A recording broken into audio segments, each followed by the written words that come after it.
বিভিন্ন সংস্থায় গিয়ে ওকে বদলাও ওকে বদলাও, এটা তো একটা সরকারের একটা অস্থিরতার একটা পরিচয় দেয়।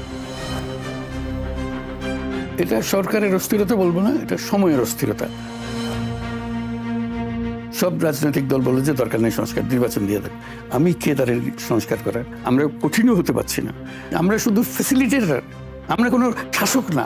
উপদেষ্টাদের নিয়োগ দেন, এটার মধ্যে স্বচ্ছতার অভাব আছে। সর্বশেষ যে চারজনকে বলেন, এদেরকে কিভাবে সিলেক্ট করলেন, কোন ক্রাইটেরিয়া নিয়ে, এটা কিন্তু একটা প্রশ্ন আছে। শেখ হাসিনাকে নিয়ে আপনারা সরকার কি করবে? আপনি কালকে বলেছেন যে বিচারের পরে তাকে আনার জন্য আপনারা আবেদন করবেন। আমাদের বিচার যে মানদণ্ডে হয়, এটা আন্তর্জাতিক পৃথক, আর দেশেই মানদণ্ড ভিন্ন। আমি তো মনে করি না, জাস্টিস ইজ জাস্টিস। বেশ কিছু সাংবাদিকদের বিরুদ্ধে হত্যা মামলা দেওয়া হয়েছে, যার সঙ্গে কোনো সম্পৃক্ততা আমরা খুঁজে পাচ্ছি না। এগুলো তো একটা বিরূপ একটা ইমপ্রেশন ক্রিয়েট করছে এগেনস্ট ইন্ডিপেন্ডেন্ট জার্নাল। ডেইলি স্টারের তরফ থেকে আপনি প্রধান উপদেষ্টা হিসেবে আমাদেরকে প্রথমবারের মতন ইন্টারভিউ দিচ্ছেন, আন্তরিক ধন্যবাদ আমাদের সবার কাছ থেকে। তো আপনি তো সারা জীবন দরিদ্র বিমোচন, নারীর ক্ষমতায়ন, এসবের মধ্যেই জীবন কাটাচ্ছেন। তো হঠাৎ এই রাজনীতির জগতে এসে কেমন লাগতেছে?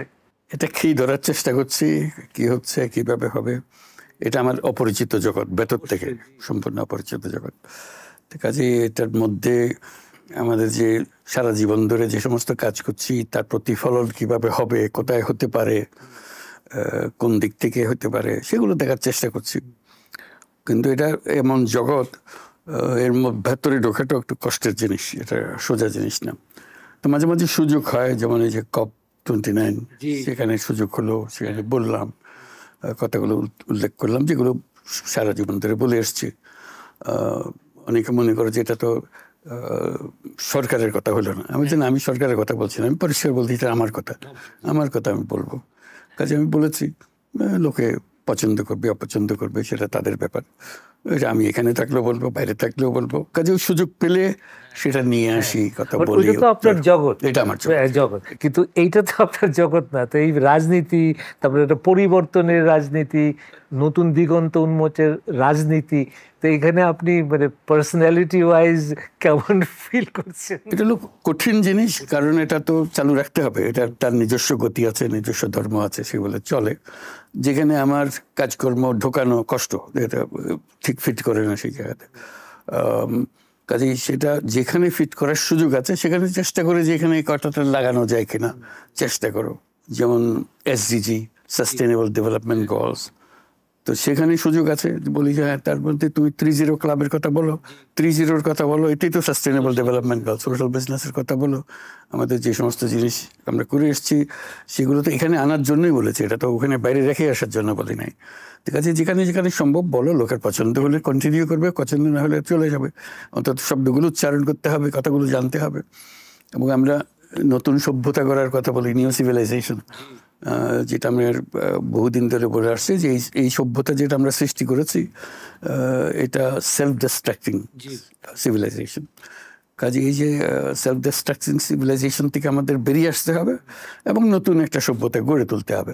এই যে পরিবর্তনটুকু হবে, পরিবর্তনটা কোথায় কোথায় হবে সেই জিনিসগুলোতে, এই তো আমাদের পুরনো সভ্যতায় আমরা আছি, সেখানে পরিবর্তনটা কিভাবে আনা যাবে, যেখানে সুযোগ হয় সেখানে বলার চেষ্টা করি বা কথাটা কাজে লাগানোর চেষ্টা করি। এখন আমরা দিয়ে গেলাম, পরবর্তীতে যারা আসবে তারা হয়তো ওটা বুঝে নাই, অথবা তারা এটা অবজ্ঞা করবে, হতে পারে। কিন্তু আমাদের চেষ্টাটা আমরা করে যাব, যেটুকু। এমন না যে জোর করে দিচ্ছি, তাও না। গ্লোবাল লিডারশিপের মাঝে আপনি এটার কোনো প্রতিফলন দেখেন? লাইক নিউ লিডারশিপ, তরুণ সম্প্রদায়, এটা সারা বিশ্বব্যাপী এটা নতুন সম্ভাবনার বিষয়। এবং সেখানেও বাংলাদেশের একটা বড় রকমের প্রভাব আছে, যেহেতু বাংলাদেশ হলো একটা তরুণদের দেশ। এটার 2/3 মানুষ হলো 50 বছরের নিচে। এত তরতাজা মানুষ দুনিয়ার কোনো জায়গাতে পাবে না, যেখানে ডিকেইং পপুলেশন বেশি। যেমন জাপানের মতো দেশে বার্ধক্যের দেশ, যেখানে যাও বার্ধক্য, কি আইসোলেটেড, কেউ কারো চেনে না, কে কীভাবে মরে যাচ্ছে, সারা জীবন এত সম্পদ করেছে, তো মৃত্যু, কঠোর মৃত্যু, আশেপাশে কেউ নাই, তার কোনো সন্তান নাই, কিচ্ছু নাই। এক বুড়া আরেক বুড়াকে বলতেছে আমি এখানে বাতি জ্বালাই রাখবো, যতদিন এটা বাতি জ্বালানো দেখবে তার মানে আমি বেঁচে আছি, যেদিন বাতি বন্ধ হয়ে যাবে বলছে আমি, কেউ খোঁজ রাখে না, খোঁজ রাখে না। এই হলো এত ঐশ্বর্যের মালিক হয়ে, এত সম্পদের মালিক হয়ে সেই দেশের মৃত্যুটা এত করুণ, অসহায় মৃত্যু। তা আমরা তো সেদিকে যেতে চাচ্ছি না। আমরা তো, আমাদের সুযোগ দিয়েছে, আমাদের এই যে তারুণ্যের যে একটা শক্তি আমাদের কাছে এসছে, সেই শক্তিটাকে ব্যবহার করো। তারুণ্য মানেই হলো যে নতুন চিন্তা, নতুন স্বপ্ন, সৃজনশীলতা, এগুলো কাজে ওইগুলো এনকারেজ করার চেষ্টা করি, যে স্বপ্নগুলো দেখা, সেগুলো স্বপ্ন বাস্তবায়নের পেছনে ছোটা। আমার পুরনো জিনিস বারে বারে বলি তাদেরকে যে যদি স্বপ্ন দেখো, সেই স্বপ্ন বাস্তবায়নের সুযোগ হয়। যদি স্বপ্নই না দেখো, বাস্তবায়ন হবে কোথা থেকে? 100 দিনের যে আপনার সরকার হলো, এটাতে কি কি জিনিস সাফল্য আপনি অনুধাবন করেছেন, আর কোন জায়গায় আপনি সম্পূর্ণ সাফল্য হতে পারেন নাই? যদি বহু জিনিস আছে, কিছু সাফল্য, কিছু অসাফল্য, ওই সব মিলিয়ে।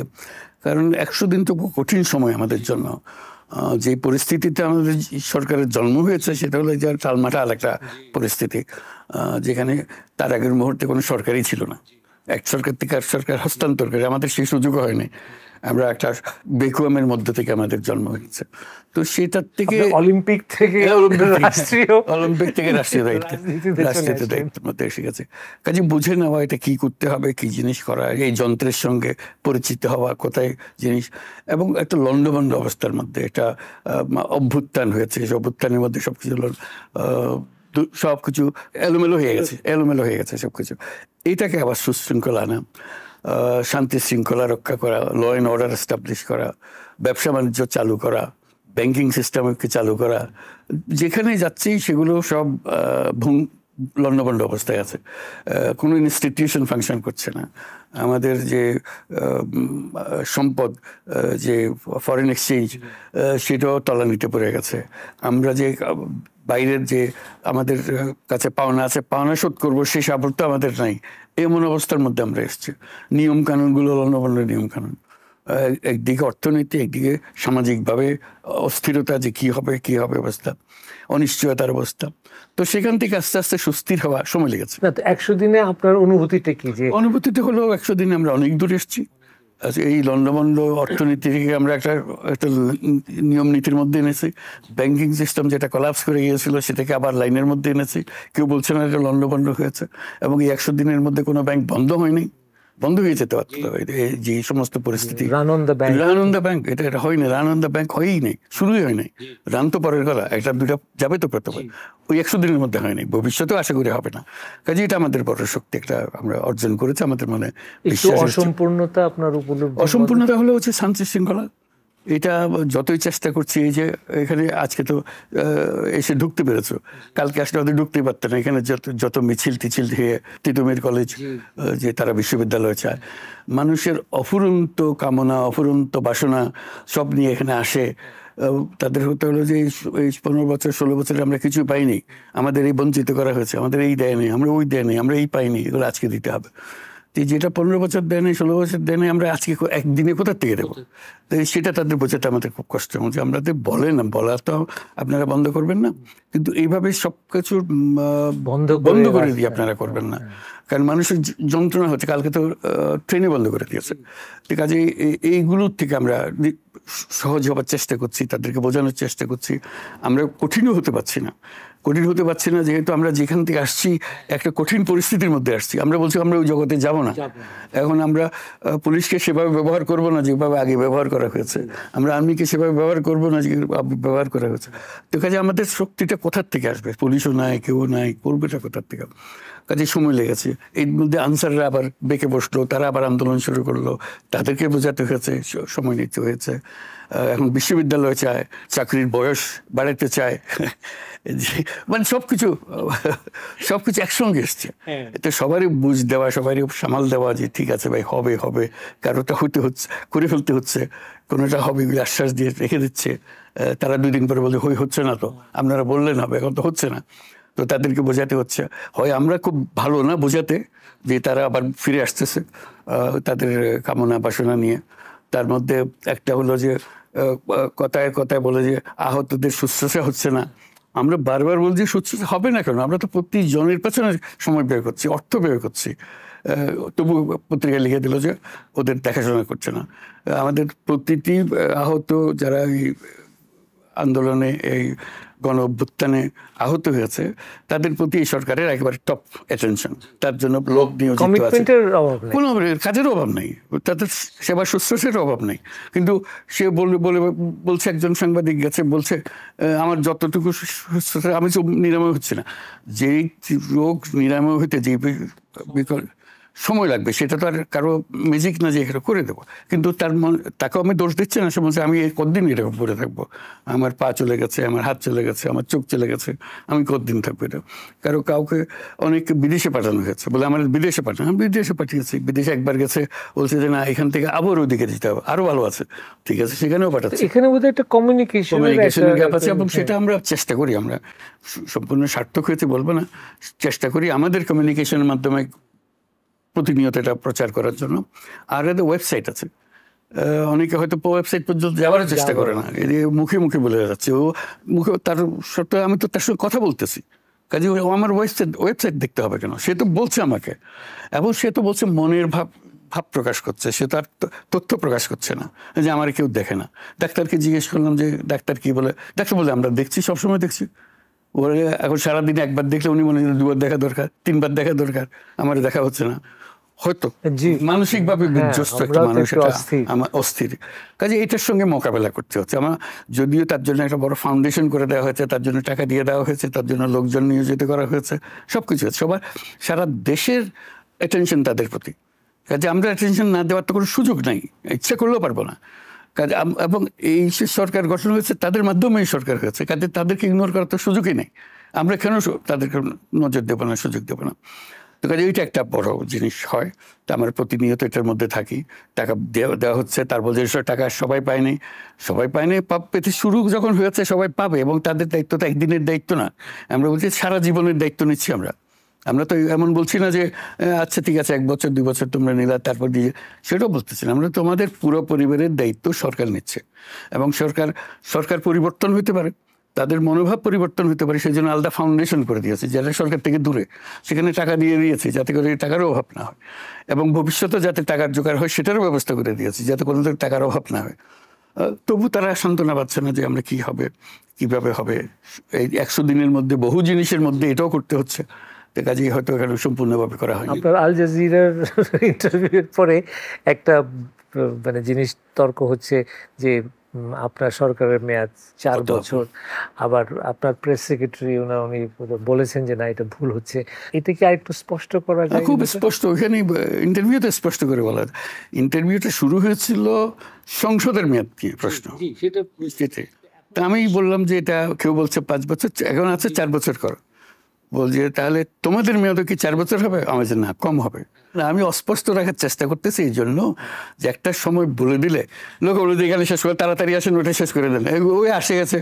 আমরা চাচ্ছি যে এটা যেন হয়, যে রিফর্মটা যেন হয়, এটার জন্যই আমাদের বড় চেষ্টা। নির্বাচনের ওরা রোড ম্যাপ চাচ্ছে, তো ওটার জন্য আপনি বলছেন যে সংস্কারের তাহলে সংস্কারের রোড ম্যাপটা কি আমরা পেতে পারি? আমি বলেছি এটা আমার প্রতিবারে একই কথা বলতেছে, কিন্তু আবার বলে আমরা দুটো রাস্তায় চলছি, প্যারালাল, সমান দৃষ্টিভঙ্গি, সমান প্রচেষ্টা দুটোর পেছনেই থাকবে। একটা হলো নির্বাচনের রাস্তা, ওটার সঙ্গে সংস্কারের কোনো সম্পর্ক নেই। নির্বাচনে যা হয়, নির্বাচন কমিশন বোধহয় 2-1 দিনের মধ্যেই ঘোষণা হয়ে যাবে, হয়ে গেল। তো ওর মতে সে চলবে, সেটা তো আমার কন্ট্রোলে নাই। সে যা দরকার সেটা সময় লাগবে, কি লাগবে, আমাকে তাকে চলার সময় আবার একটা জিনিস বিচার করতে হবে। এই নির্বাচনটা কিসের নির্বাচন হবে, সেটা নির্বাচন সংস্কার কমিশন রিপোর্ট না দেওয়া পর্যন্ত সে উত্তর পাবে না। সে রিপোর্ট হবে, রিপোর্ট হলে সে আবার ব্যবহার করতে পারবে না, সমঝোতা হতে হবে। আপনি বলেছেন যে এই সংস্কারগুলো হচ্ছে, এটা টাইম দিয়েছেন আপনি 90 দিন। তো ধরেন গতকালকেও একটা নতুন 4টা বোধহয় নতুন কমিশন হলো, তো আমরা প্রথম 6টাই হলো আসল, এইগুলো আগে হলো, বাকিগুলো পরে হলো, অসুবিধা নেই। তো 6টা যদি 6টাই ধরি তাহলে এদের ডিসেম্বরের শেষ নাগাদ এসে যাবে রিপোর্ট। হ্যাঁ, তো তাহলে রিপোর্ট যখন আসলো তারপরের পদক্ষেপগুলো আপনি পদক্ষেপগুলো সমঝোতা, এটা প্রত্যেক পলিটিক্যাল পার্টির সঙ্গে বৈঠক হবে, এটা প্রচেষ্টা চলতে থাকবে, কোনটাতে আপনারা চান কোনটা চান না। আমরা কিছু ইম্পোজ করব না, আমরা কাগজটা তৈরি করে দিয়েছি, আপনারা বলেন। তো এই রেকমেন্ডেশন গুলো নিয়ে আপনি রাজনৈতিক দলের সব বৈঠক হবে, সববাদীকেও লেখা হবে, তাদের মতামত আসবে, সিভিল সোসাইটির মতামত আসবে। আপনি কতদিন সময় অ্যালোকেট করছেন? যত as quickly as you can consensus. Consensus না হলে কি হবে? না হলে তো নির্বাচনের ট্রেন তো এসে যাবে, শুধু ওই দেশগুলো পেলে। এটা কি বাইক্যামেরাল হবে? তাহলে বাইক্যামেরালের প্রস্তুতি নিতে হবে। নারী যেগুলো পত্রপত্রে লেখালেখি হচ্ছে, নারী সিট কয়টা থাকবে, কিভাবে নির্বাচন হবে, আজ বলতে দরকার নেই, যেমনি আছে এমনি করে দেন, করে দেবো, কি আছে। আমরা বলছি এইটা প্রস্তুত থাকবে। এখন আমার কথা হলো এই প্রস্তুতিটা কতদিন লাগবে, এটা সবার বিবেচনার বিষয়, আমার বিবেচনা না। আমরা যে এটা নির্বাচনের জন্য প্রস্তুত কেউ হইলই না। এই কিছু সংস্কার বলবো আপনি নির্বাচন দিয়ে দেন, সব বলে নির্বাচন, আমরা নির্বাচন দিয়ে দেবো, আমরা কে তাকে বাধা দেওয়ার জন্য? সবাই সংস্কার চেয়েছে, আমরা বলছি সংস্কারের প্রস্তুতি দেবো। সংস্কার চাইলে দেব, না দিলে আমরা নির্বাচন করে দেবো। একটা নির্বাচন করতে কতদিন সময় লাগে? কনস্টিটিউশনে আছে 90 দিন, তাহলে 90 দিনের জন্য হয়ে যেতে পারে। অস্পষ্টতার জন্যই কন্ট্রোভার্সিটা শুরু। ধরেন আমরা যদি এই যে সংস্কারের ধারাবাহিকতা দেখি, যে আপনি ডিসেম্বরের মধ্যে পেলে হয়তো জানুয়ারি হলো বা ফেব্রুয়ারি পর্যন্ত আপনি সব পেয়ে গেলেন, তো ফেব্রুয়ারির পরে রাজনৈতিক দলের সঙ্গে আলোচনা। তো এটা ধরেন, এটা তো লজিক্যালি চিন্তা করা যায় যে 3 মাস লাগবে বা 4 মাস লাগবে। তো তাহলে আপনার ফেব্রুয়ারি থেকে 4 মাস হয়ে গেল জুন, জুলাই। তো জুলাইতে আপনি একটা ধারণা পেয়ে যাচ্ছেন কি, তারপরে তো আরো 6 মাস আছে এই বছরের মধ্যেই। তো ওইখানেই একটু জনমনে একটা অস্পষ্টতা কিছু নাই। তো সেই মুহূর্তে যেটুকু বর্ণনা দিলে, সেখানে যদি রাজনৈতিক দলগুলো বলে এবার নির্বাচন দিয়ে দেন, আমরা তো নিজেরা কিছু ডিসাইড করতেছি না। বারে বারে যখন আমাকে জিজ্ঞেস করা হয় সংস্কার, তো তাদের বিষয় না, আমি চাচ্ছি, আমি অনুরোধ করছি একটা সুযোগ আছে, আপনারা ব্যবহার করেন। সব ধরো আজকে সব রাজনৈতিক দল বলে যে দরকার নেই সংস্কার, নির্বাচন দিয়ে দেন, আমি কে তাদের সংস্কার করার? এখন রিয়েলিটি হইল যে বড় দল বলতে বিএনপি না, বিএনপি বা মেজর দল বলে, হ্যাঁ, রিয়েলিস্টিক্যালি মেজর বিএনপি, তারপরে জামাত আছে, আরো কতগুলো ছোট ছোট দল আছে। তো এই দলগুলো যদি আপনার বলে যে সংস্কার দরকার নেই, নির্বাচন দিয়ে দেবো। এখন এই যে বিএনপি বলেন, আরো কয়েকটা দল বলেন, এর বাইরেও তো অনেক জনগণ আছে। গতকাল আপনি বলেছেন যে আমি জনগণের যে রায় সেটাই জানবো। তো জনগণের রায় শুধু রাজনৈতিক দল, আমরা জনগণ পর্যন্ত যেতে পারবো বলে মনে হয় না। তাহলে আবার এই রেফারেন্ডাম ইত্যাদিতে যেতে হবে, সেটা এটা ক্লিয়ার হলো, এটা ক্লিয়ার, এটা নিয়ে শুধু রাজনৈতিক। তাহলে আওয়ামী লীগের অংশগ্রহণ সম্বন্ধে আপনার কি কোনো চিন্তা? ওই আমরা তো এটা নিজেরা ইম্পোজ করবো না, এটা অলরেডি বিএনপি বলেছে অবশ্যই করবে। তো আমরা ধরে নিলাম যে এটা তাদের মত, তারা অবশ্যই করবে। রাজনৈতিক দল, অন্য রাজনৈতিক দল যদি বলে না ওরা পারবে না, তখন ওই যে কোনটা বড় কোনটা ছোট, রাজনৈতিক দলের মধ্যে তো বহু রকমের সাইজ আছে, সেটা দেখে অ্যাসেস করতে হবে যে আমরা কি চাচ্ছি। তাহলে আমরা কি এটা আপনার উত্তর হিসেবে নিতে পারি যে রাজনৈতিক দলরা যদি ওইভাবে মতামত দেয় যে আওয়ামী লীগের অংশগ্রহণ, তাহলে অবশ্যই হবে। এটা আমাদের বিশেষ কোনো মতবাদ দিচ্ছি না, আমরা ইম্পোজ করছি না, আমরা শুধু আয়োজনটা করে দিচ্ছি।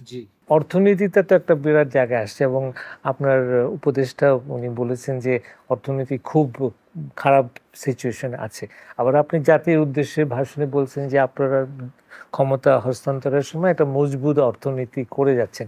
তো এই ব্যাপারে স্পেসিফিক পদক্ষেপগুলো বললাম, ব্যাংকিং সিস্টেম ঠিক করা, ফরেন এক্সচেঞ্জ রিজার্ভ ঠিক করা, ব্যবসা বাণিজ্য এক্সপোর্ট ঠিক করা, এগুলোই আর কি। এই অর্থনৈতিক ওই মেসেজগুলো তো খুব খুব জোরে সোরে, খুব দ্রুততার সঙ্গে আসা উচিত। তো সেখানে আপনার সরকারের চেষ্টা করছে, ওই যে বললাম আমার বক্তৃতাতেই বললাম, সবাই সাহায্য দিচ্ছে, আমাদেরকে সাপোর্ট করছে। আমাদের কেউ বলে না যে তোমাদের এই সরকারকে আমরা ঠিক সরকার হিসেবে ট্রিট করতে পারছি না, কাজে আমরা অপেক্ষা করি নির্বাচন হোক তারপরে এরকম তো কেউ বলে নাই। আমাদের সৌভাগ্য হলো যে সবাই আমাদেরকে সমর্থন করছে এবং সব উৎসাহ সহকারে আমাদেরকে সাহায্য করার জন্য যাচ্ছে। সেটাই ছিল আমার কালকের বক্তব্য, যে এটা হলো, আমি এটাও বললাম যে ওরা উৎসাহ দেখাচ্ছে, সমর্থন দিচ্ছে, টাকাও বরাদ্দ করছে, সবই আমাদের বলে দিচ্ছে, কিন্তু তার সময় লাগে। ওদের কাছে আমাদের তুমি টাকা বরাদ্দ শুধু না, আমাদেরকে দ্রুত দেবে, সেটা তো তারা রাজি, বলে আমরা দ্রুততম সময় তোমাকে দেবো। কাজে সেদিক থেকে আশ্বাস পাচ্ছে যে হ্যাঁ এটাকে আমরা করতে পারি।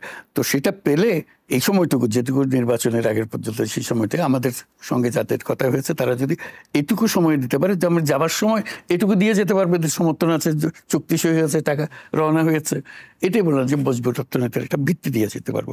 লন্ডভন্ড অবস্থায় পাবেন না আমাদের। তাহলে আমরা যদি ফিরে যাই, তাহলে নির্বাচনের কথা আমরা এটুকু বলতে পারি যে সংস্কার যত তাড়াতাড়ি হবে তত তাড়াতাড়ি নির্বাচন, আর যদি বলছে সংস্কার লাগবে না তত তাড়াতাড়ি নির্বাচন, দুটোই। বাট এই যে লাগবে না এটাও রাজনৈতিক দলদের বলতে হবে, তাদেরকে বারে বারে বলতেছে এটা তোমাদের জিনিস, আমরা শুধু ফ্যাসিলিটেটর, আমরা কোনো শাসক না, আমরা ফ্যাসিলিটেটর। এই সময়টা কাটাচ্ছি যাতে করে শান্তিতে লোকজন থাকে, জিনিসটা গুছিয়ে আনি, নির্বাচন হবে, নির্বাচন কিভাবে হবে, কার জন্য হবে, কি কারা কি করবে সেটা ঠিক করে দেবো। আচ্ছা, এই যে আইন শৃঙ্খলার কথা আপনি উল্লেখ করলেন, যে সেখানে আমরা দেখলাম যে পুলিশরা আনসার্টেন, বিকজ পুলিশরা অতীত সরকারের সঙ্গে খুব ওতপ্রোতভাবে জড়িত ছিল, এবং এই রাস্তায় যে গুলিয়াগলা এটা পুলিশ অনেকে অংশে ছিল।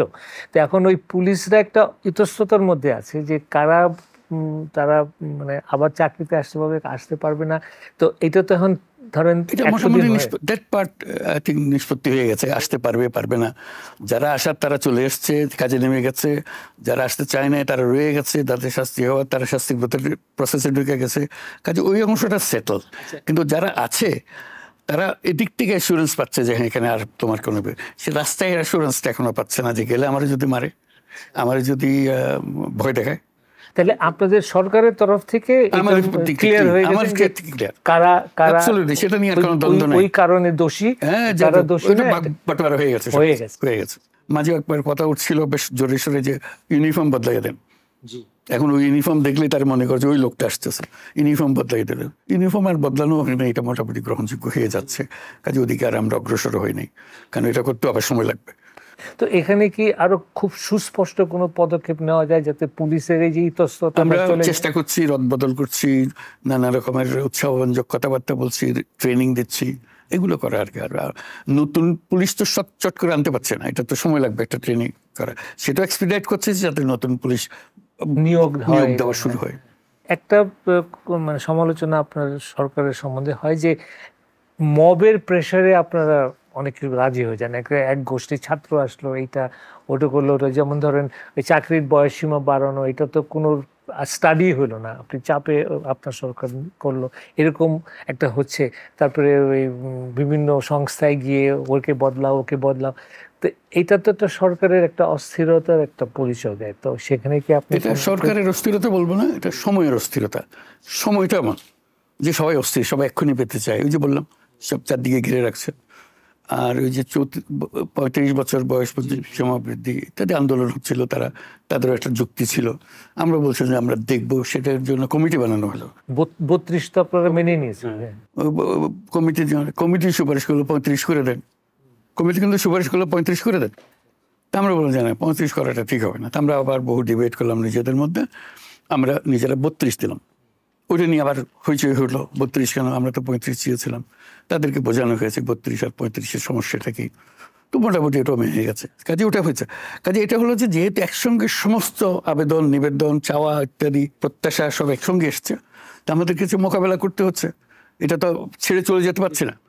কাজে একটা একটা আমাদের করতে হচ্ছে। সেখানে কোনো জায়গায় কালকে বলছি যে এটা করব, তো 2 দিন পরে বলছি যে না ঠিক আছে এইটা করবো। যে হ্যাঁ না, এটা প্রথম মনে করছিলাম যে এটাই সমাধান হবে, পরে দেখলাম যে এটা সমাধান হচ্ছে না, তখন আমরা পুনর্বিবেচনা করেছি, আবার করেছি, যাতে করে সবাইকে শান্তভাবে আমরা অগ্রসর হতে পারি। আমরা গোয়ার হয়ে বসে থাকতে পারতাম যে না করবো না, তাহলে একটা 10টা সেটাই আপনার কাছে এক্সপেকটেশন যে আপনার পিপুলের ফিডব্যাকটা হবে। আরেকটা কথা আসে যে আপনি যেভাবে আপনার মানে উপদেষ্টাদের নিয়োগ দেন, এটার মধ্যে স্বচ্ছতার অভাব আছে। এবং প্রথম দিকে নিয়েছেন ঠিক আছে, তারপরে বাড়ালেন, এবং সর্বশেষ যে 4 জনকে বাড়ালেন, এদেরকে কিভাবে সিলেক্ট করলেন, কোন ক্রাইটেরিয়া নিয়ে, এটা কিন্তু একটা প্রশ্ন আছে। এটা প্রয়োজন অনুসারে, এটা কিন্তু একেবারে যে নীতিমালা, এটা তাৎক্ষণিক বিষয়, যে এখানে একটা দুর্বল মনে হইতেছে, এখানে একটা দুর্বল মনে হলো, কিন্তু ওই লোকটাকে নিলেন কেন? মনে হয়েছে পারবে। আপনি যত লোকের মধ্যে দেখা হলো তার মধ্যে মনে হয়েছে এটা পারবে। অল্প কয়েকদিনের ব্যাপার তো এটা। তাহলে আমরা কি এটা কনক্লুশন করতে পারি যে সমস্ত কিছু রাজনৈতিক দলের হাতে? এক্স্যাক্টলি, সেইটাই তো বারে বারে বলতেছে, আপনারা সেই জন্য আবেদন করতেছে খালি, আমি তো কোনো বলতেছি না এটা করে নিতে হবে আপনারে, না হলে আমরা করবো না কিছু, এরকম বলছি না। আবেদন করছে যে এগুলো করে যান। এখন যেটা জটিলতার প্রশ্ন সেটা হলো যে শেখ হাসিনাকে নিয়ে আপনার সরকার কি করবে? আপনি কালকে বলেছেন যে বিচারের পরে তাকে আনার জন্য আপনারা আবেদন করবেন, তো এইখানে আপনার চিন্তাটা যদি আরেকটু। ওইটাই তো চিন্তা, তো আর কিছু নাই।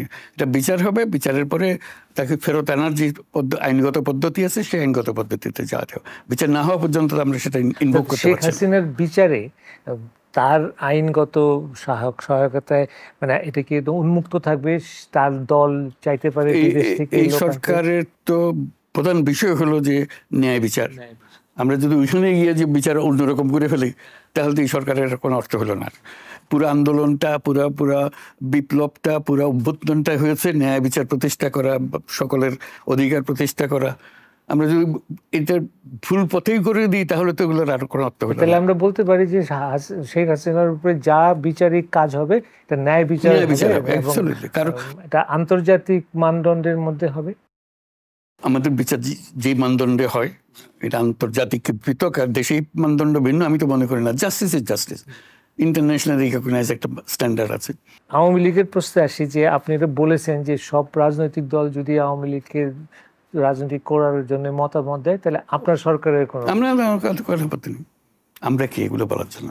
একটা প্রচলিত চিন্তা আছে যে আপনি ডেমোক্রেটদের সঙ্গে খুব কাছাকাছি ছিলেন, বাইডেন, ক্লিন্টন, এটা, বাট রিপাবলিকানদের সঙ্গে আপনার নৈকট্য অত নয়, এবং ট্রাম্প সঙ্গে তো এরকম। তো এই ব্যাপারে আপনার মতামত?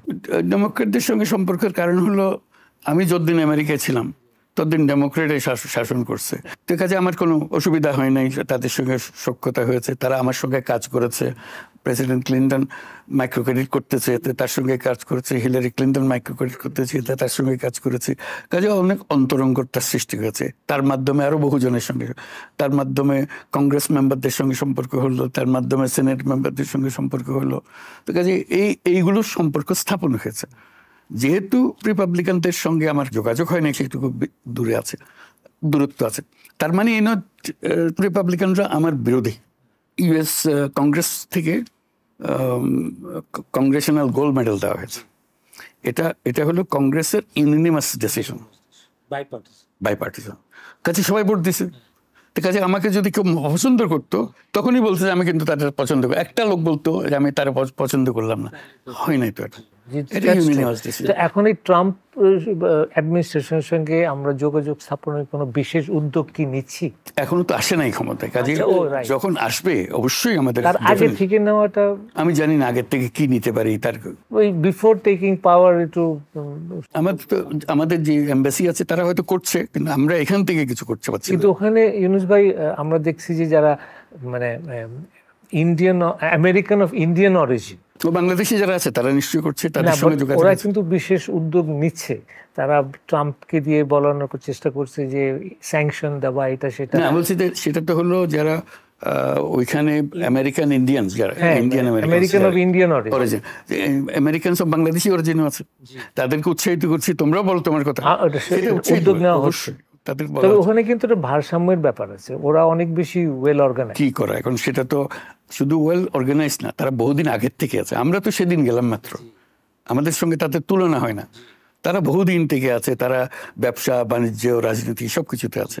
কাজে আমরা গেছি, আমরা যখন মুক্তিযুদ্ধের সময় যাই খুঁজে পাইতেছি না লোক। একটা বাংলাদেশ নিউজ লেটার পৌঁছানোর জন্য ঠিকানাটা আমার মনে আছে মাত্র 342টা ঠিকানা পেয়েছিলাম সারা নর্থ আমেরিকা জুড়ে, কানাডা, আমেরিকা 71। আমাদের যাত্রা হলে 71, ওই 350 আমরা পেয়েছি, হয়তো আরো 350 আমরা পাই নাই। এই আচ্ছা, ওই সময়কার ভূমিকা আমরা তো, আমি সে কথা বলছি, লোকজন একটু বলবেন কি না 71 বাংলাদেশি লোকজন। 71 ওই যে আমরা বাংলাদেশ সিটিজেন্স কমিটি করলাম, বাংলাদেশ ডিফেন্স লিগ করলাম, তারপরে এমবাসিতে গিয়ে প্রত্যেক দেশকে বললাম আমাদের রিকগনাইজ করো যে আমরা একটা নতুন দেশ। তারা বলতো তোমরা নতুন দেশ হলে সরকার কোথায় তোমাদের? তখন সরকার হয় নাই। একদম গরমাগরম তো। আমরা ওই মাত্র বাংলাদেশ স্বাধীনতা ঘোষণা করছে সেদিন থেকে আমরা ফর্ম করে ফেলছি। তখন আমরা ঠিক করলাম যে আমরা একজনকে পাঠাবো। তো যারে পাঠালাম সে কয়েকদিন পরে, 3-4 দিন পরে, না আপনার আসতে হবে না, কারণ এখন সরকার হওয়ার প্রস্তুতি চলতেছে। তবে যে যাক বাবা আমরা বেঁচে গেলাম, এখন সরকার পাবো। আমার তো মূল হলো একটা সরকার দরকার। এই এমবাসিতে যে কথা বলার জন্য। আপনি কলকাতায় আসছিলেন না? আসিনি, আমি আসিনি। আমাদের একজন লোক আগে থেকে, আমাদের ছাত্র মানুষ। ওই সময় কি তাজউদ্দিন সাহেবের সঙ্গে কারো আপনাদের সবাই সঙ্গে যোগাযোগ করছে, তাদের সঙ্গে আমরা যোগাযোগ স্থাপন করলাম, তাদের সঙ্গে আমাদের পলিসি কি ঠিক করলাম, লোকজন আসতে চাইলে কি করতে হবে, আমাদের পরিচিতি। আমরা তো পাসপোর্ট ছেড়ে ফেললাম, আমাদের পাসপোর্ট নেই আমাদের, একদম আনুষ্ঠানিক প্রথম দিন থেকে আমরা আর পাকিস্তানি সিটিজেন না। কাজে আমাদের ওই পরিচয় আমরা দিয়ে দিলাম। এখন আমাদের তো কাগজ নেই। তখন ঠিক হলো যে একটা কাগজ ইস্যু করা হবে, একটা চিঠি ইস্যু করা হবে, যেটা তো সেটা দিয়ে আমরা শুরু করলাম। কেউ বাইরে যেতে চাচ্ছে, ওই কাগজ নিয়ে তারা ইমিগ্রেশনে যায়। তো ওই কাগজটা রিকগনাইজ করলো আমেরিকান গভর্নমেন্ট। রিকগনাইজ করার জন্য পত্রপত্রিকা কি লেখা আছে সেগুলো দেওয়া হলো, যে সরকার হয়েছে, এখনো পাসপোর্ট করার দেওয়ার সময় হয় না তার, এইমাত্র সরকার হয়েছে।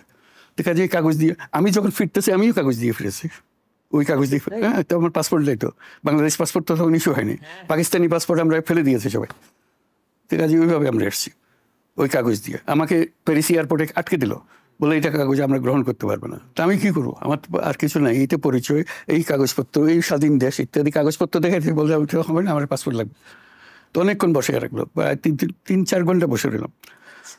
তো শেষে গিয়ে আবার বললাম যে পুরানা কাগজপত্র ঘাটাঘাটি করে অনেক কিছু বের করলাম, যে আমি গেছি পাকিস্তান পাসপোর্টে গেছিলাম, আমার দিয়ে দেখো আমরা প্রবেশ করছি, এখানে আমেরিকাতে লেখাপড়া করছি, পাকিস্তানি সিটিজেন হিসেবে। পাকিস্তান এখন দুভাগ হয়ে গেছে, আলাদা দেশ হয়ে গেছে।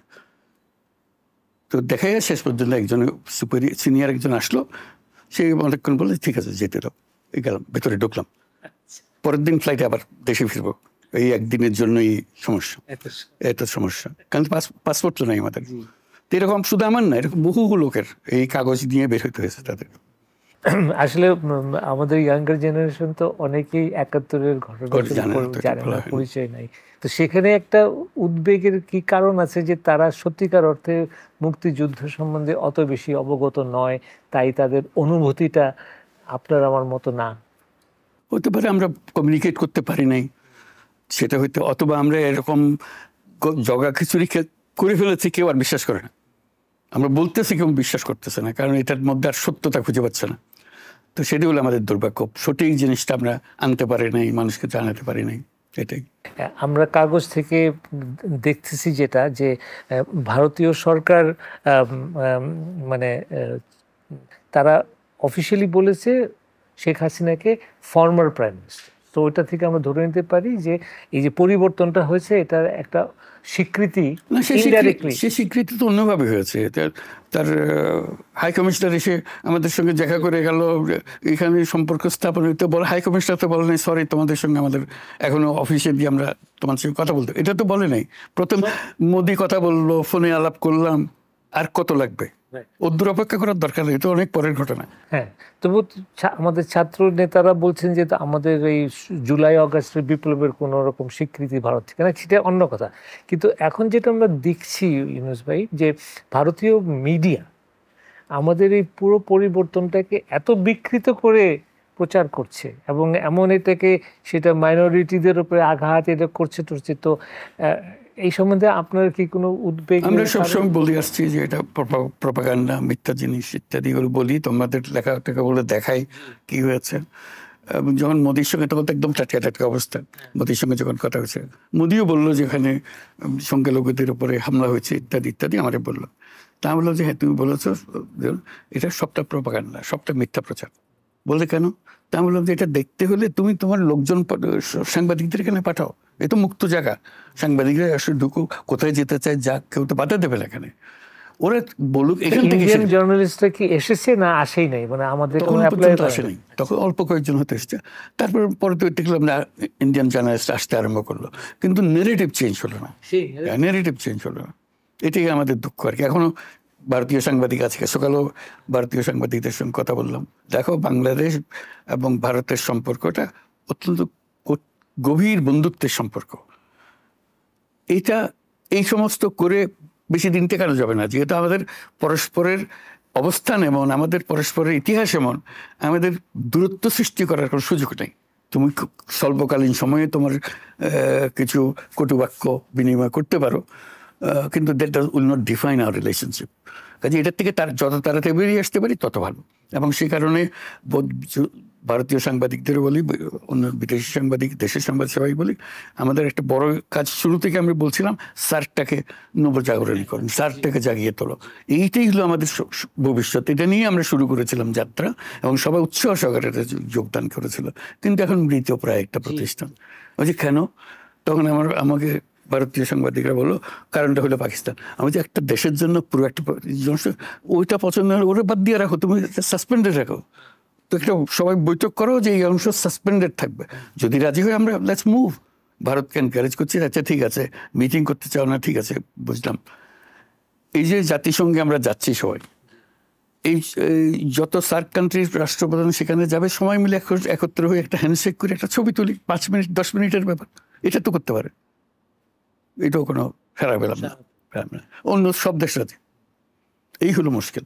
তো কাজে যে কোনো কারণে হোক ভারত এটা মধ্যে ঢুকতে চাচ্ছে না। কাজে আমরা তাদেরকে উৎসাহিত করছি, এটা সবার জন্য মঙ্গল হবে, তোমার জন্য মঙ্গল হবে, তোমার প্রতিবেশীরা সব আশেপাশে আছে, তারা তাদের সঙ্গে বছরে একবার দেখা করতে অসুবিধাটা কি? এখন বিমস্টেক করছে, বলে বিমস্টেক করছে, আমি বিমস্টেক করছি, স্যার কত আছে, আমরা আসিয়ানে যোগ দিতে চাই, এটা কোনো কনফ্লিক্ট তো নাই। আমি অন্য রাষ্ট্রের সঙ্গে বন্ধুত্ব করব না, এই ও G20-তে যাবে না, ওই ব্রিকে যাবে না, কথা তো খুব বলছে না। যার যার মতো করে যত রকমের সংগঠন আছে সব সংগঠনের পার্টিসিপেট করো।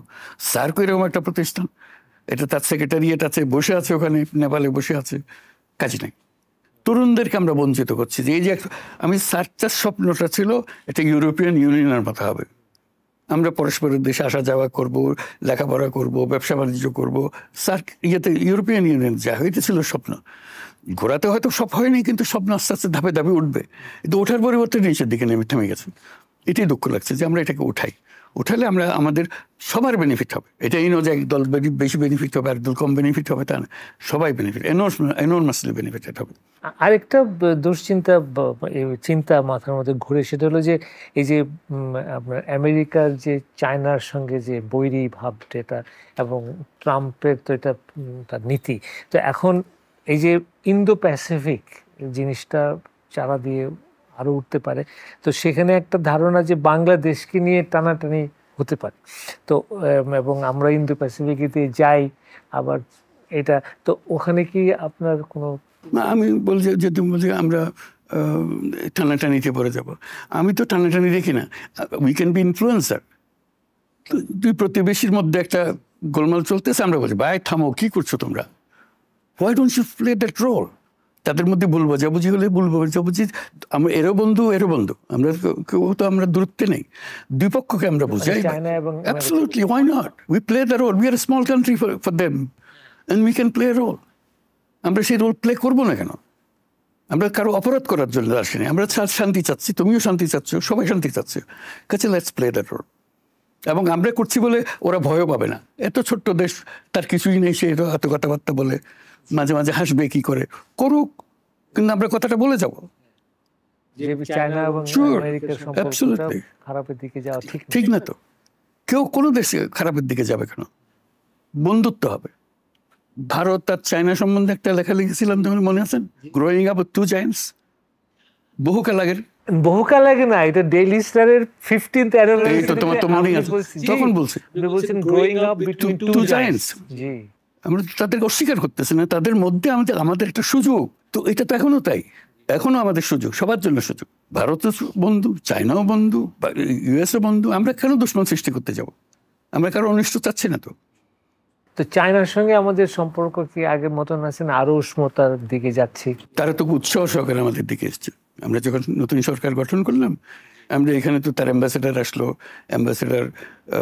চাইনিজ অ্যাম্বাসেডার জোবরা দেখতে চলে গেল। হ্যাঁ, সে পুরো দিন জোবরাতে কাটিয়েছে। আমি তো তোমার এই খেয়াল হলো কেন? বলে আমার হেডকোয়ার্টার থেকে নির্দেশ দিয়েছে। দেখতে চাচ্ছে সে, এটা কি বিষয়? আই ফিল ভেরি অনার্ড যে তোমরা এটা দিও। ঠিক আছে, ওইভাবে বলো তোমাদের কী লাগবে বলো, ইত্যাদি ইত্যাদি। জাতিসংঘে গেলাম, জাতিসংঘে সবার সঙ্গে মিট করতেছি, এবং আমাদের প্রোটোকল হলো যে হেড অফ দ্য স্টেট না হলে আমি মিট করতে পারবো না, মুশকিল। Chinese head of the state নাই, ও আসে নাই, তো আমি দেখা করতে চাই, তাদের অ্যাম্বাসেডার দেখা করতে চাই। চাইনিজ ফরেন মিনিস্টার আসলো, কিন্তু আমি ফরেন মিনিস্টারের সঙ্গে প্রোটোকল অনুযায়ী দেখা করতে পারছি। শেষে দেখা হয় নাই ওইভাবে আনুষ্ঠানিক দেখা হয় নাই। আমরা we got together in one place. তার সমস্ত স্টাফ নিয়ে আমাদের সঙ্গে বসলো, একবারে পয়েন্ট বাই পয়েন্ট যে তোমাদের সঙ্গে আমাদের এই সম্পর্ক, আমরা করতে চাই। এইটা লম্বা একটা স্টেটমেন্ট, আমি একটা লম্বা স্টেটমেন্ট দিলাম, কী কী সুযোগ সুবিধা আছে, আমরা এই পর্যন্ত কী কী করেছি, বিশেষ করে আমার ব্যক্তিগত সম্পর্ক চায়নার সঙ্গে কী কী, কোন কোন বিশ্ববিদ্যালয়ে আমার নামে সেন্টার আছে, তাদের ওখানে কত জায়গায় গ্রামীণ মাইক্রো ক্রেডিট চালু হয়েছে, কবে আমি গেছিলাম, কার কার সঙ্গে হয়েছে, এবং শি জিনপিংয়ের সঙ্গে যে আমার বৈঠক হয়েছে, তখন সে প্রাইম মিনিস্টার ছিল, সে আমার ইনভাইট করলো, তার অফিসে গিয়ে তার সঙ্গে দীর্ঘ আলাপ হলো, চায়নাতে কী কী করা যায়, আমার পরামর্শ চাইতেছে। আমাদের সেই সম্পর্ক তো আমাদের বহু পুরানো সম্পর্ক, এবং তাদের সবচেয়ে বড় ব্যাংক যেটা construction bank of China, richest bank in China, তারা খুব আগ্রহ নিল আমার কাজের জন্য, তারা লোক পাঠাইলো এখানে এটা বোঝার জন্য গ্রামীণ মাইক্রো ক্রেডিট কীভাবে হয়। তারা সিদ্ধান্ত নিল, এবং চায়নাতে এখন তারাই মাইক্রো ক্রেডিট চালায়, কনস্ট্রাকশন ব্যাংক অফ চায়না, আর অন্যান্য প্রতিষ্ঠানও করে। আমার কারণে তারা নতুন ব্যাংকিং আইন করলো ফর দ্য পুয়ার পিপল। ঠিক আছে, তার সঙ্গে আমাদের সম্পর্ক গভীর সম্পর্ক, ব্যক্তিগত এবং তার আনুষ্ঠানিক পলিসিগত। একটা ব্যাংকের আইন সৃষ্টি করা সোজা কথা, আমরা আমাদের দেশে পারি নাই ব্যাংক আইন সৃষ্টি করতে। একশো শুধু গ্রামীণ ব্যাংকের আইন করছিলাম একটা ব্যাংকের জন্য, ওটা অল ব্যাংকের জন্য। এই আইনে এই ব্যাংক সৃষ্টি করা যাবে, যেটা আমরা এখনো বাংলাদেশে পারি নাই। কাজে ইটস ডিপার রিলেশনশিপ। চায়না ইন্ডিয়ার যে রাইভেলরি, একটা কম্পিটিশন আছে, তো ওটা আমাদের প্রভাবান্বিত করছে না? না, আমরা তো বললাম যে আমাদের সবার বন্ধু, আমরা তো কারোর শত্রুতা নাই আমাদের মধ্যে। আমরা ভারতকেও চাই অত্যন্ত ঘনিষ্ঠ বন্ধু হিসেবে, চায়নাকেও চাই ঘনিষ্ঠ বন্ধু হিসেবে, আমেরিকাকেও চাই বন্ধু হিসেবে, কাউকে আমি বাদ দিচ্ছি না তো আমরা। তবে আমি যেটা বলতে চাই as a news paper editor, যে আমরাও খুবই উৎসাহিত, আমরাও এই নতুন সুযোগ দেখছি এবং সম্ভাবনা দেখছি, এবং আমরাও চাই যে এই সম্ভাবনার দিকে আমরা অগ্রসর হই। সেই জিনিসটা সবার, সারা দেশের সব মানুষের এই কাম, কেউ এটার থেকে বাইরে যাবে না। আমরা সেটাকে স্থায়ী করার জন্য, কাঠামোর মধ্যে ঢোকানোর জন্য ওই সংস্কারের কথাটা বলতেছি। কারণ তা না হলে নির্বাচন একটা দিয়ে গেলাম, আবার পুরানের খেলা শুরু হয়ে গেল। এইটার থেকে যেন আমরা মুক্তি পাই, কারণ ওটার থেকে মুক্তি না পেলে এই জিনিসটা আমাদের কপালের থেকে যাবে। আমরা দেখতেছি যে প্রায় বেশ কিছু সাংবাদিকদের বিরুদ্ধে হত্যা মামলা দেওয়া হয়েছে, যার সঙ্গে কোনো সম্পৃক্ততা আমরা খুঁজে পাচ্ছি না। আরেকটা এই কয়েকদিন আগে 150 জন সাংবাদিকদের অ্যাক্রেডিটেশন কার্ড বাতিল করে দিল, একটা আরবিট্রারি একটা ডিসিশন। তো এগুলো তো একটা বিরূপ একটা ইমপ্রেশন ক্রিয়েট করছে এগেনস্ট ইন্ডিপেন্ডেন্ট জার্নালিস্ট। তাড়াহুড়া করে কাজ করলে যা হয় সেটা হচ্ছে, এটা হলো পুরান আইন, তারা অ্যারেস্ট করতে যাবে, পুরান আইন দিয়ে অ্যারেস্ট করে হচ্ছে। কী হচ্ছে, হত্যা মামলাতে দিয়ে দাও, হত্যা মামলা দিয়ে দিচ্ছে। এইটা পরে আমরা ঠিক করব কি মামলাটা কী দেবো, এইভাবে আগে হত্যা মামলা দিয়ে আটক তো করো প্রথম। আমি এটা আইন হলো, আমাদের এটা আইন হলো না তো, কাজে আমরা ওটা থামাইছি, যেটা এখন আর হয় না, ওই প্রথম দিকে। কিন্তু যাদের হয়েছে তারা তো এখন বিব্রত অবস্থায়। না, বিব্রত অবস্থায় তাতে অ্যারেস্ট করে ঢুকাই ফেলেনি কাউকে। না, বাস্তবতা হলো যে ওরা অফিসে যাইতে পারে না, তাদের ছেলে পেলেরা পরীক্ষা দিতে যাইতে পারে না, বিকজ একটা আতঙ্কে আছে যে ফুট করে অ্যারেস্ট করে নিয়ে যাবে কিনা। তো সেই জিনিসটা আরেকটু যদি পরিষ্কার করা যায়, বিকজ বিশ্বে কিন্তু এটা নিয়ে সমালোচনা হচ্ছে, বাংলাদেশে। আর এই অ্যাক্রেডিটেশন কার্ডের ব্যাপারে কোনো বলার? অ্যাক্রেডিটেশনটা হলো আমাদের যেটা বোঝানো হয়েছে সেক্রেটারিয়েটে ঢোকার জন্য, সাংবাদিকতার জন্য না। যে সাংবাদিক ঠিকই বুঝাইছে, এটা তার সে সাংবাদিক করতে চাই করুক, শুধু সেক্রেটারিয়েটে ঢুকতে পারতেছে না। তার একটা 1 বছরের জন্য একটা পারমিট ছিল, সেই পারমিটটা হয়তো অর্ধেক হয়ে গেছে, অর্ধেক চলবে বলে এমন গুরুত্বপূর্ণ কিছু না, এরা গিয়ে ঝামেলা করে, আমরা বলছি যে এটা ক্যান্সেল করে দিলাম, এটুকু করছে, এবং সেটা আইনগতভাবে রাইট আছে, তার সাংবাদিকতা বন্ধ করা হয় না। এটা তো সে পারে না, কিন্তু এটা তো একটা রং মেসেজ, সেটা আমি বলছি, এটা ডিফেন্ড করতে করতে হয়রান হয়ে যাচ্ছে না আপনি। তো এটা মানে এটা কেন করবে? আর ভবিষ্যতের জন্য মানে এটা খুব একটা নেগেটিভ একটা ইমপ্রেশন ক্রিয়েট হয়েছে আর কি। এবং তার ফিজিক্যাল এন্ট্রিটা কেন করবে? আমি তো একটা অধিকার আছে, ওই যে আইন আছে, আইন তো আমরা তাদের যুক্ত হলো, আইন তো আছে, আমি তো বেআইনি কাজ করি নাই। করেছে বেআইনি, বিকজ আপনি দেখাতে হবে কেন আমারটা ক্যান্সেল করলেন, কেউ তো দেখায় নাই। হ্যাঁ, কয়েকটা 5-6টা ধারা আছে, আপনি এই কাজ করছেন, এই করছেন, তাইলে আপনি ক্যান্সেল হবে। তো কাউকে তো কিছু বললো না, ওখানে সবার নামই থাকতে পারো। আর ওইখানেও একটা গোষ্ঠী কাজ করছে। আমি আপনাকে অনুরোধ করবো এটা দেখতে, যে যারা ধরেন এক সেন্সে, আমাদের তো সাংবাদিকতা পলিটিসাইজ আনফর্চুনেটলি, তো ওইটা ওখানে অপারেট করছে। শেষে জেনারেলাইজড কোনো মেসেজ জাতির উদ্দেশ্যে বা সাংবাদিকদের উদ্দেশ্যে দিবেন কি? উদ্দেশ্য হলো যে এটা আমরা একটা বড় সুযোগ পেয়েছি অতীতের সমস্ত কিছু থেকে বেরিয়ে আসার জন্য।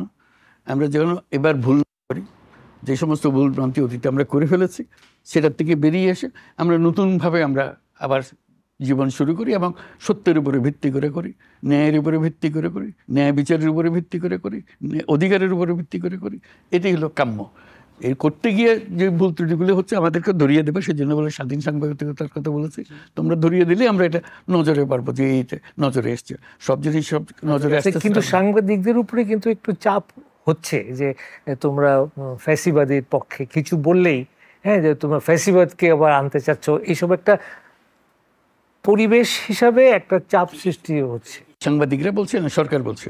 না, সরকার না, মানে যারা সরকারের সমর্থকরা তো কিছু, সেটা তো আমরা সরকার বলছে। আমরা তো বলতেছি যে এটা মতবাদ ফ্রি, যার যারটা বলে তারা বলতেছে, তোমরা তোমাদেরটা বলো। এটা নিয়ে তো আমি কিছু দায়িত্ব নিতে পারবো না। সরকার করলে তখন আমরা বলতে পারো যে সরকার এটা করছে, এটা আমরা সংসদ। আমরা অত্যন্ত কৃতজ্ঞ আপনার কাছে। আমাকেও ধন্যবাদ আসার জন্য, এইসব কথা বলার সুযোগ দেওয়ার জন্য ধন্যবাদ।